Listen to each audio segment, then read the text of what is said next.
If you're brand new to yoga, welcome. It is my belief that this practice is life-changing in so many ways.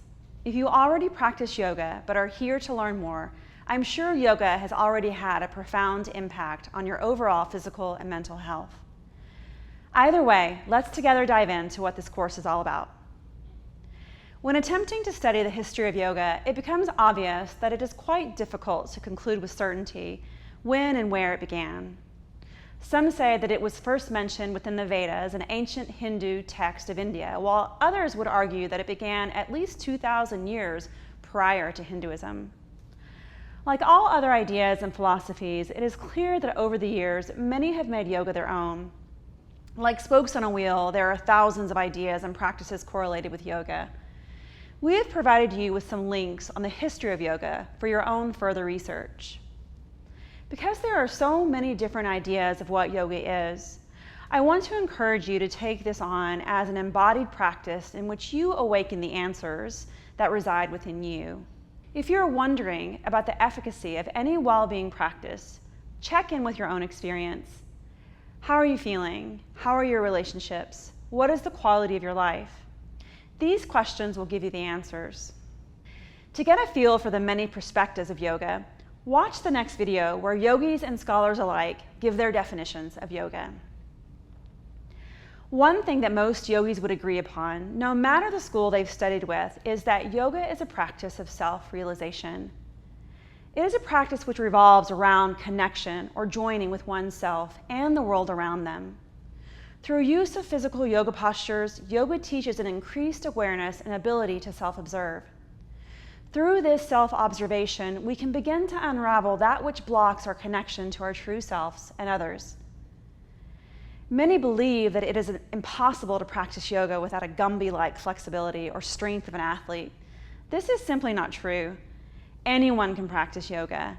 There are so many different styles of yoga out there, it simply takes some patience to find one that resonates with you. The postures you learn with us will be a great start. But at some point, you will want to investigate the many styles of yoga. We have provided you with some links and resources to learn more. In this course, we will present yoga to you as a combined system of physical postures, breathing exercises, and mindfulness. The methodology of this system is designed to improve the health of the physical body as well as bring better understanding of the mind. More importantly, it teaches us the interconnectedness between mind and body and the reality that everything supports the whole.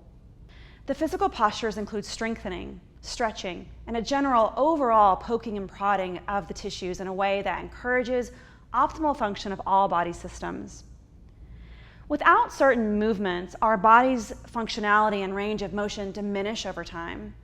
Yoga postures take us through all the natural ranges of motion that we are meant to have, counterbalancing the typical seated and forward motion postures of modern life.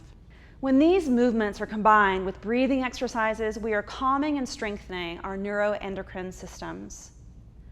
The postures can provide a release of blocked, rigid, or tight musculoskeletal systems, which will in turn increase the vital flow of energy in the form of lymph, blood, and nervous connectivity. The mindfulness aspect of the practice arises with self-observation through posture alignment. The poses provide an avenue for embodied awareness through interoception, proprioception, and exteroception. New awareness in any aspect tends to awaken our awareness in every aspect, supporting us in gaining new perspectives of ourselves and the world around us.